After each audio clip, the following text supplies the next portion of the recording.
কেরানীগঞ্জে জুলাই গণ-অভ্যুত্থানের শহীদ রিয়াজ উদ্দিনের স্মরণে স্মৃতিফলকের উদ্বোধন করা হয়েছে। দুপুরে ঘাটারচরে স্মৃতিফলকের উদ্বোধন করেন ডাকসুর সাবেক ভিপি ও সংসদ সদস্য আমানুল্লাহ আমান। এ সময় তিনি জানান, বেগম জিয়াকে রাজনৈতিক প্রতিহিংসায় কারাগারে প্রেরণ করেছিল শেখ হাসিনা। সেই স্বৈরাচারকেই দেশ থেকে বিতাড়িত করেছে জনগণ।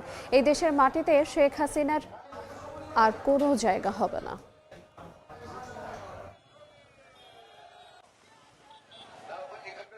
দেশটি বেগম খালেদা জিয়াকে বাড়ি ছাড়া করেছিল।